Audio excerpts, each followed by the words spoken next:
आवाहन करण्यात आलं। या आवाहनाला प्रतिसाद म्हणून ग्रामपंचायत इंदोली येथील सर्व पदाधिकारी, सरपंच आणि त्यांच्या सर्व सहकाऱ्यांनी अतिशय उत्स्फूर्तपणे यावर्षी विसर्जनाची तयारी केलेली आहे। त्यासाठी आवश्यक सर्व पूर्वतयारी केलेली आहे। त्या विसर्जन प्रक्रियेमध्ये सहभागी होण्यासाठी मी आणि मुख्य कार्यकारी अधिकारी श्रीमती याश्नी नागराजन हे सर्वजण उपस्थित आहोत। या ठिकाणी ग्रामपंचायतच्या वतीनं मूर्ती संकलित केल्या जात आहेत। बाजूला एक छोटासा पाण्याने भरलेला खड्डा तयार केलेला आहे, त्या ठिकाणी मूर्ती संकलित केल्या जातात आणि त्यांचं विसर्जन केल्यानंतर पुढच्या प्रक्रियेसाठी त्या ट्रॅक्टर ट्रॉलीमध्ये ठेवल्या जातात। त्याचबरोबर गणेश पूजनासाठी वापरलेलं सर्व साहित्य यासाठी संकलित केलेलं आहे, त्यासाठी वेगळी व्यवस्था केलेली आहे। यानंतरही जे 10व्या दिवशी गणेश विसर्जन होणार आहे, आजही दिवसभरात होणार आहे आणि नंतर 10व्या दिवशी या सर्व मूर्तींचं संकलन करणार आहेत आणि कुठलीही मूर्ती नैसर्गिक प्रवाहामध्ये नदीमध्ये प्रवाहित केली जाणार नाही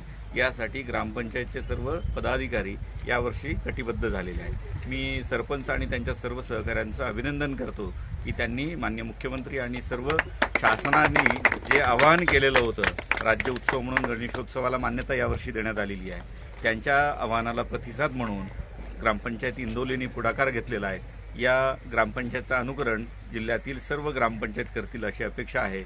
यावर्षी जवळपास 1500 ग्रामपंचायतपैकी 500पेक्षा जास्त ग्रामपंचायतनी पर्यावरणपूरक गणेशोत्सवामध्ये सहभाग घेतलेला आहे। त्याचबरोबर काही ग्रामपंचायतींनी राज्याच्या राज्य महोत्सवामध्ये सहभाग घेतलेला आहे। राज्याच्या पातळीवर अनेक बक्षिसं देण्यात येणार आहे, त्याच्यामध्येही आमच्या ग्रामपंचायत निश्चितपणे यशस्वी होतील। काही गणेश मंडळं त्याच्यामध्ये यशस्वी होतील आणि सातारा जिल्हा हा पर्यावरणपूरक गणेशोत्सव साजरा करणारा जिल्हा म्हणून राज्यभर ओळखला जाईल अशी आमची अपेक्षा आहे। धन्यवाद।